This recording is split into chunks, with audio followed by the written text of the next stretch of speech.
and sunburnt children. Men are founding colleges, finding gold, selling bad beef to the army, and making fortunes, plowing the stone-cropped field that their fathers plowed. Anything's more real than war. Finally, it's spring 1864, and Lincoln has heard about this officer who's winning victories in the West, a guy named Grant. Decides he's the one to lead all of the Union armies. Grant has come east to take up his last command and the grand command of the armies. It is 5 years since he sat with a glass by the stove in a country store, a stumpy, mute man in a faded army overcoat, the eldest born of the Grants, but the family failure. Now for a week, he shines in full array of gold cord and black feathered hat and superb blue coat as he talks with the trim, well-tailored Eastern men. It is his only moment of such parade. When the fighting starts, he is chewing a dead cigar, with only the battered stripes to show the rank on the shoulder straps of the private's uniform. Follow the agony if you must and can, by the brushwood names, by the bloody prints in the woods, Cold Harbor and Spotsylvania and Yellow Tavern, and all the lost courthouses and country stores in the wilderness where the bitter fighting passed. Follow the rabbit runs through the tangled wilds, where the hair of the wounded men caught fire from the burning trees, where they lay in the swamps like half-charred logs. Find the place they called Hell's Half-Acre. Follow the Indian names in the Indian West, Chickamauga and Chattanooga, and all the names that we now sew onto flags or cut into armory walls. The freed slaves. His feet are sore with the road, but he stumbles on. 100, 1,000 others stumble as he, chanting, dizzied, drunken with a strange fever, a child's delight, a brightness too huge to grasp. The hidden nation, untaught, unrecognized, free at last, but not yet free with the free. Ignorant, joyful, wronged, child-minded, and searching the army's road for this new wild thing that means so much, but can't be held in the hand, that must be there, that yet is so hard to find. This dream, this Pentecost changing, this liberty. Benet will describe two of the freed slaves, and I'll mention one later. About the time that this image is conjured up, John Vilas and his daughter Melora pull up stakes. The baby has been born, and they're going in search of the baby's father, Jack Elliott. Bailey, Jack's friend, has survived the fighting at Atlanta, and he is marching through Georgia. And it will be Bailey and some of his buddies who come to Wingate Hall and burn it down. So, as the war is ending, what has happened to Clay Wingate and the Black Horse Troop? This is what is happening to them in April 1865.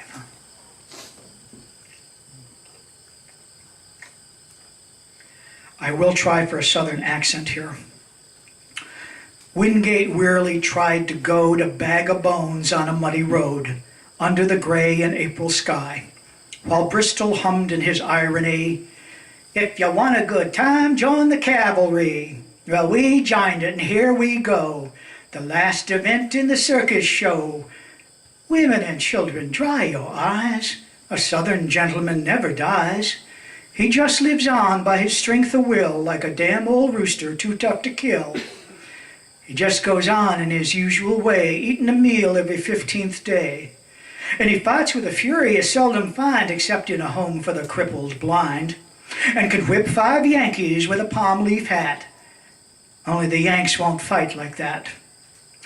See the sergeant eating the hay of his faithful horse in a lifelike way. See the general out for blood, trying to tell his men from the mud.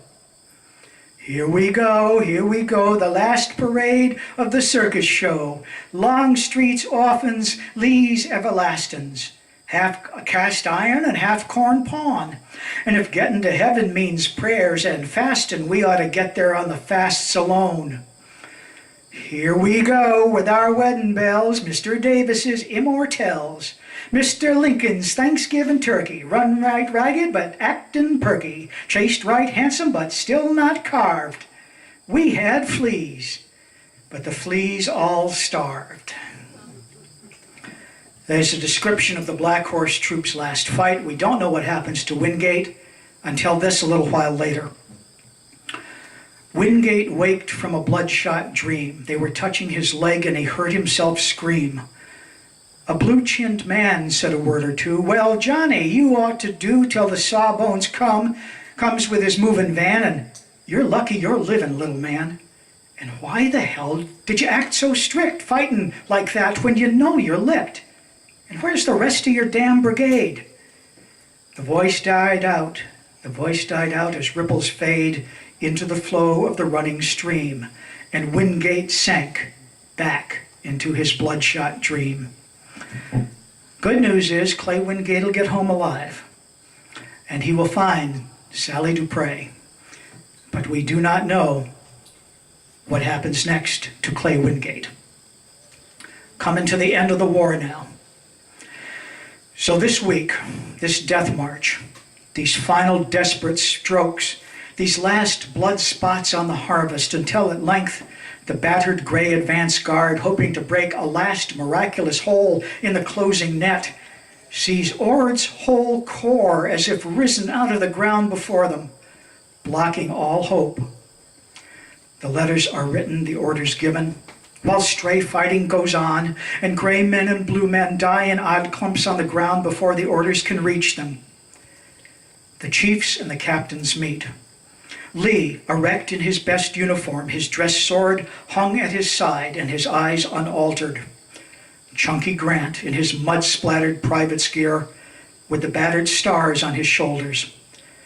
They talk a while of Mexico and the old days, and then the terms are stated.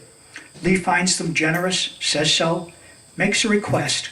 His men will need their horses for the spring plowing. Grant assents at once. There is no parade of bright swords given or taken. Grant saw that there should not be. Lee walks from the little room. His face is unchanged. It will not change when he dies. He steps on the porch and he looks toward his lines. The gray ghost army falls in for the last time, marching to stack its arms. There are no cheers or words from blue lines or gray, only the sound of feet. The arms are stacked from the war. A few bronzed, tattered gray men, weeping or silent, tear some riddled bits of cloth from the color staffs and try to hide them under their uniforms.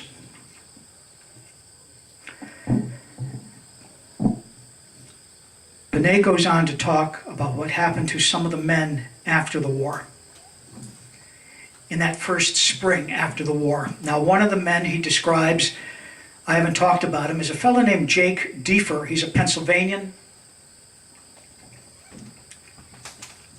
During the war, he lost an arm.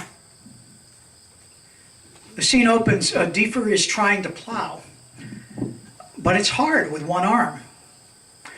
His son's a very bright kid. He's rigged up something that helps his father, even though he has one arm, hold on to the plow, gets some leverage on it. Jake Deefer is thinking, there's artificial arms, and my wife wants me to get one, and it wouldn't make any sense on a farm, wouldn't be practical, but on Sundays, maybe I'd look pretty good in a new arm. So he's thinking about that, trying to plow his field.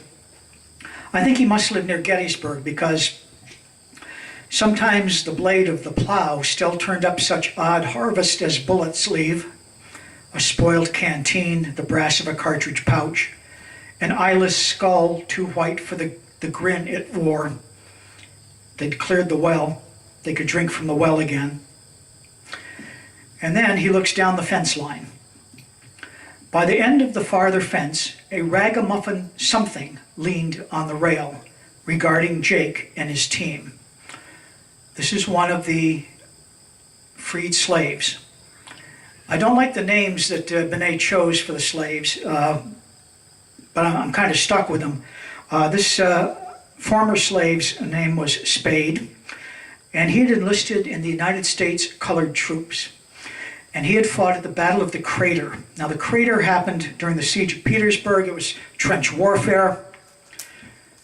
Stalemated. To break the stalemate, some coal miners from Pennsylvania dug a long tunnel from the Union lines under the Confederate lines, put tons of gunpowder there, and just blew up a good part of the Confederate lines, forming a crater, literally a crater. And the Union troops, some black regiments, some white, charged into the crater. And once they got at the bottom of the crater, they realized there's steep walls all around, and we didn't bring ladders. We're trapped. And they were. And the Confederates ringed the top of the crater, began shooting down, and the rebels yelled to each other, "Kill the nigger, spare the white man," and did. So, by the end of the farther fence, a ragamuffin something leaned on the rail, regarding Jake and his team. Tramp feller, he thought. Colored man, too. Well, he can't hang around this farm, him or no other tramp. I wish I could get an honest-to-God cheap hired man. Remember, Jake only has one arm. The team drew near. The Negro did not move. Jake halted his team. They stared at each other. One saw a crippled ox, the other a scar-faced specter with haunted eyes, still dressed in the rags of a shoddy uniform. "Well, feller," said Jake. The Negro said, "Excuse me, Sergeant." He scratched his head with the wreck of a forage cap. "Huh," said Jake sharply. "Where did you get it?" "I was at the crater, boss," the black man said, with a dull stain in his voice. "You maybe heard about us? You maybe heard of the crater at Petersburg? I don't like thinking about it." "You need a field hand, boss?" Jake thought for a moment. "The crater," he said at last. "Yeah, I heard about the crater." The wind blew on, hurting his arm. "I wasn't to there," he said at last. I knew some boys that was there." The Negro said, "I'd work for my keep, boss, honest. I knows a team, I knows how to work. I got hurt bad at the crater, but I knows how to work a farm." "I ain't running a hospital," Jake said in an aggrieved voice. "You was at the crater." "I seen the way you colored folks farm down south. It ain't no way to farm. You ought to eat something. We'll eat you up to the house when it's mealin' time. I don't know where we'll sleep you." Jake spat. The woman will fix you a snack to eat if you holler up to the house." The Negro shook his head. "I'll wait until you's done furrowing, boss. Maybe I can help you unhitch when it's time to do that." One of the things the war did, many who fought for the North didn't care about slavery at all, and they didn't think blacks were equal to whites, and they hated that whole concept. But when the white Northern soldiers, many of them, saw the bravery and the sacrifice of the black Union soldiers, their views changed. And in this scene, I think we begin to see the tentative changing of attitudes. The former black soldier is still a bit subservient, calls Jake boss, but Jake sees in the black man's story and what's left of his uniform someone who deserves respect and a chance. Before the war, he would not have given any black person a chance to work on his farm, but now he does.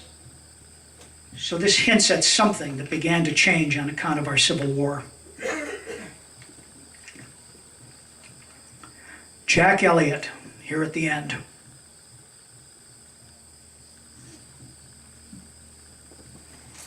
Remember, it's early April. Jack Elliott, an old cudgel in his fist, walked from the town one day of melting ice. past fields still patched with old snow, but warm in the sun, his heart and his mind being something like those fields. He was glad enough when he got past the houses and could see nothing but the road ahead going uphill and down. It's over now, finished for good. Well, I was part of it. Well, it's over.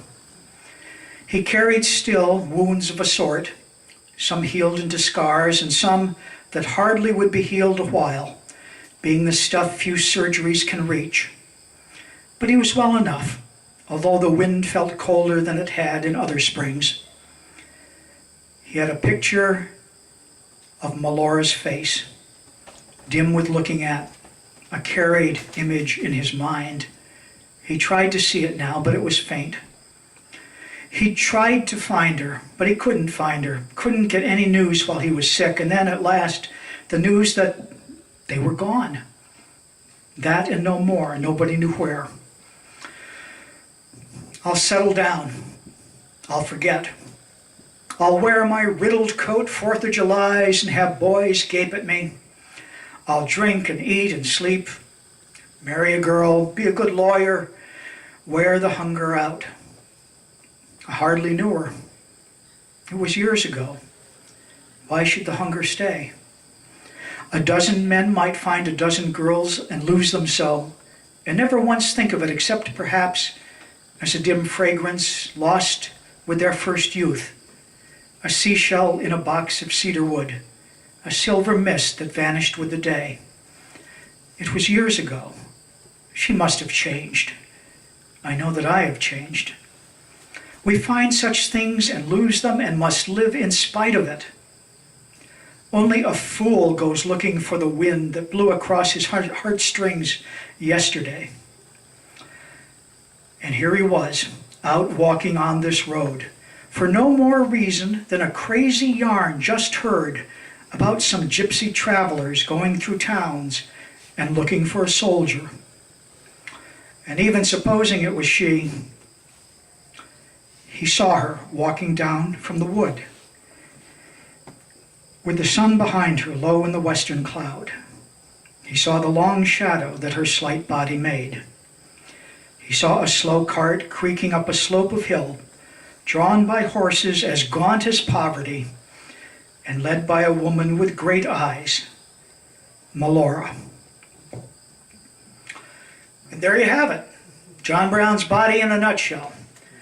I urge you to get a copy of the book. It's much richer than what I've shared with you. But I tell you, it has stood the test of time. It's great literature, a great American classic.